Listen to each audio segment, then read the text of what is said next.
Good day, subscribers. Thank you so much for joining me today. I am Jeremy. This is the Financial Education Channel, and today we're talking about the best and the worst stocks under the Obama presidency.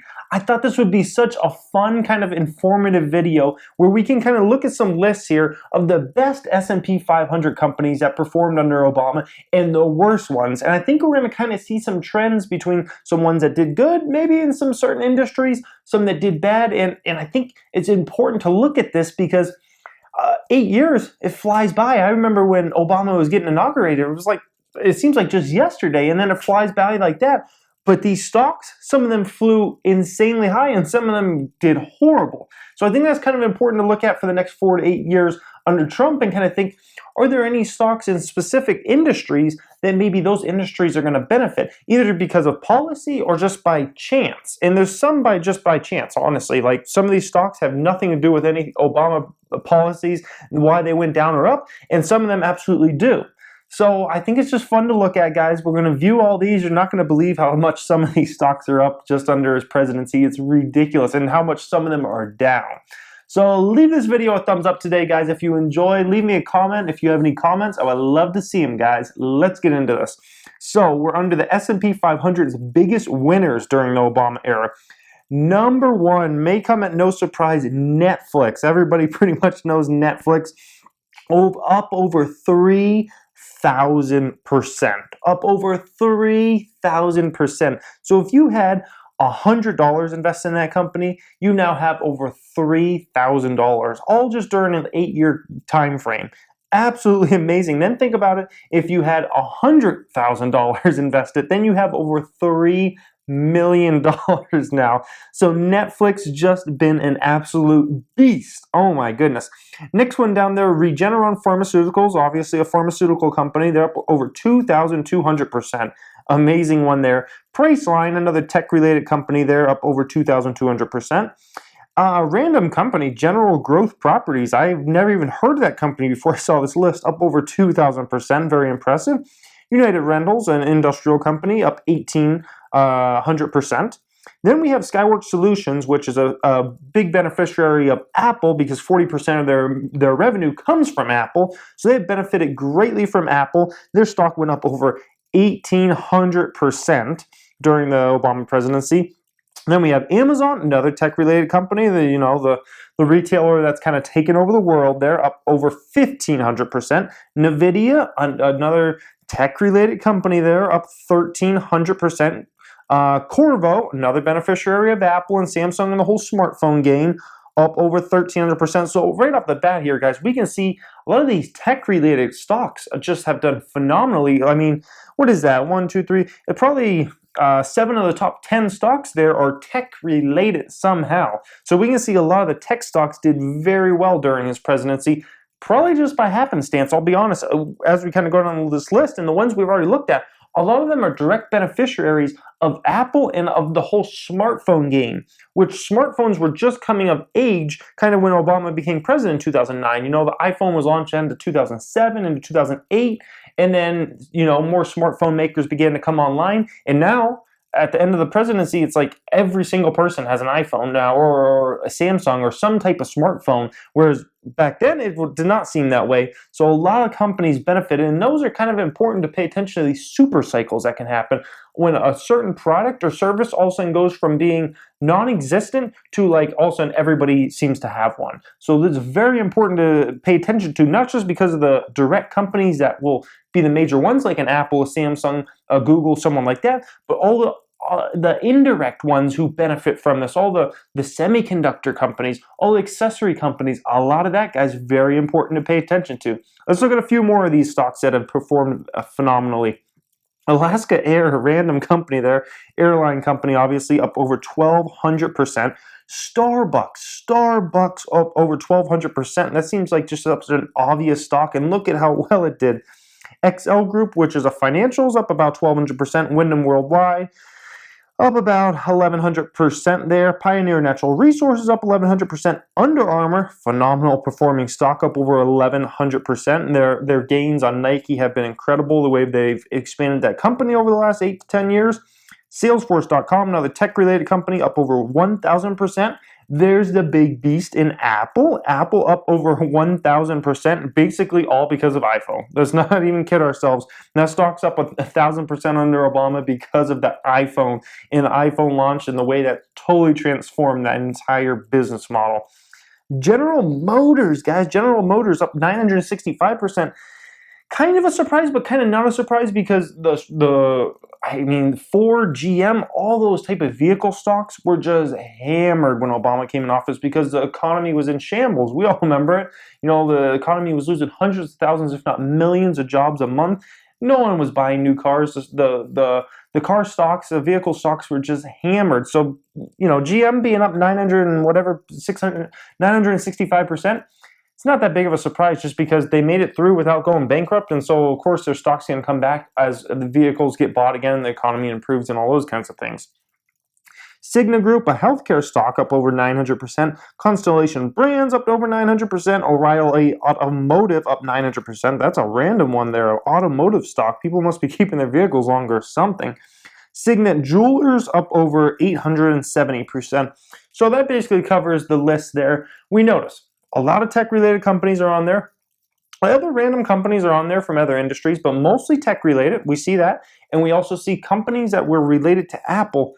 A lot of them did just phenomenal. And then some almost like no-brainer stocks that you would kind of expect to do great, like an Amazon, a Starbucks, they just performed amazing. Amazon up over 1,500%. Starbucks up over 1,200% for a coffee stock. That's congratulations to anybody out there that owned any of those stocks because they're almost like no-brainers that just performed phenomenally. So now let's go ahead and let's look at some of the worst performing stocks and see kind of some trends there. So number one worst performing stock in the S&P 500, First Solar. This one comes as kind of a surprise because Obama was kind of about clean energy and whatnot. So why would a solar stock be up there? Well, mainly because what happened is the solar companies, and this happened to a lot of the 3D printing companies and a lot of those type of industries, everybody got way too hyped on them because they were like, oh, that's the technology of the future. Everybody got so freaking hyped on them.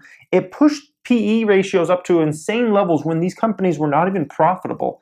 And then all of a sudden, as the years went on, people figured out, is this company ever going to even be profitable?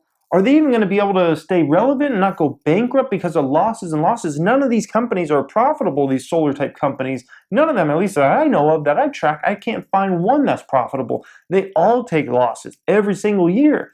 That kind of came to reality, and people are like, okay, this is further out technology than we thought it was, and those stocks mostly got hammered, and that's why First Solar is the worst performing stock in the S&P 500, because a lot of people just realize that, man, it's not as easy as it's going to be and whatnot.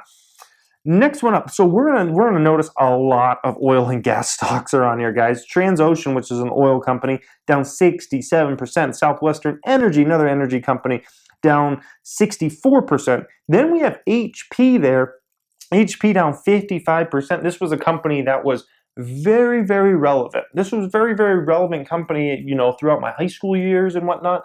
In my middle school years, HP was a big company. They were very relevant in the desktop space. And then kind of came the mobile game, the iPhone, the iPad, you know, all the mobile devices and whatnot came along, and HP just got knocked out. They just got knocked out. They became totally irrelevant almost, it seemed like, overnight. And that's why this is a fourth worst performing stock in the S&P 500, because they could not go to the next wave. The next wave was mobile. You couldn't just have a desktop computer anymore. It was all about the phone, the computer in your pocket, the computer right here. That's what it was about. And then also through that, you know, Apple did a great job of selling Macs and still, you know, whatnot, and getting everybody in the ecosystem. HP completely failed. They completely failed with that game. They weren't aware enough to get things out there. They did not innovate fast enough, and they got passed up, and it's why their stock is just a joke, and why HP is really very irrelevant company now. They really are, guys. So that's why HP is down there. Next one up, Frontier Communications, a telecom company, randomly came up there, 54% down.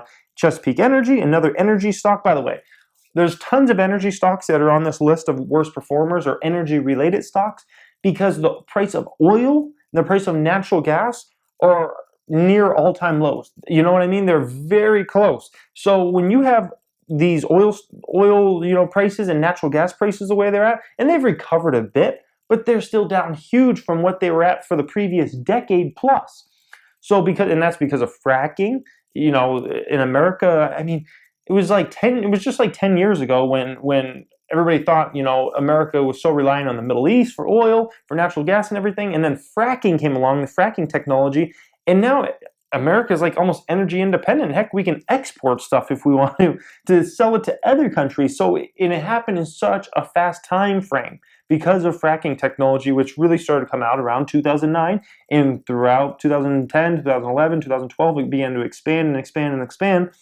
And that is why most of these energy stocks, because the price they were getting for a barrel before of oil and for natural gas, it's not even close to what it was when, the mid 2000s, early 2000s, even the late 90s, guys. It's down significantly since then. Next one up here, we had Staples. Staples, office, supply company. They just performed horribly. Indo International, which I don't even know. I guess they're a healthcare company. I haven't heard of them, so they performed really bad. First Energy, another energy company. Marathon Oil, another energy company. Exelon Corporation, utilities company, down 32%. Pitney Bowes, an industrial company, down 31%. Energy, they were down 30%. Murphy's Oil, down 26%. So you can see just a lot of energy-related stocks. We don't need to cover them all, guys. But if you were in energy stocks pretty much for the last, I would say, during Obama's presidency, you probably are down on your shares, or you are barely up. You probably didn't do that good with the rest of the market, guys. So, and that's despite the economy kind of coming back and revitalizing throughout those years and whatnot. A lot of people just always used to think, oh, well, if the economy comes back, oil prices will rise. Well, they did start to rise, but then, like I said, the fracking and so much oil began to come online, so much natural gas, that it just killed the price of oil. It's supply and demand. It's economics 101. So that's why so many energy stocks are on there. I hope you guys enjoyed this today. I just enjoyed kind of going over basically some of the trends, some of the things that happened under the Obama presidency. Some of it had nothing to do with him and his policy. Some of it maybe did. And we can kind of see that in some of these trends, guys, and find super waves like the Apple super wave, and you can make a lot of money off that. You can make more money sometimes playing suppliers or indirect beneficiaries of a crazy growth thing like the iPhone than you can actually play a company like Apple. Because we saw Skyworks Solutions up over 1,800%. And then Apple was only up 900%. So think about that, guys, next time you're thinking about the next big wave of something. Think about the indirect companies, the ones that maybe they're not selling the product, but maybe they sell something that goes toward the product or something like that, guys. Think about that. Thank you so much for watching us today, guys. If you have not subscribed and you came across this channel and this video, you may want to. We talk personal finance in the channel. We talk entrepreneurship. I'm a business owner. I give away a lot of my business tips. And we also talk about the stock market and how to be a successful investor. Thank you for watching, guys, and have a great day.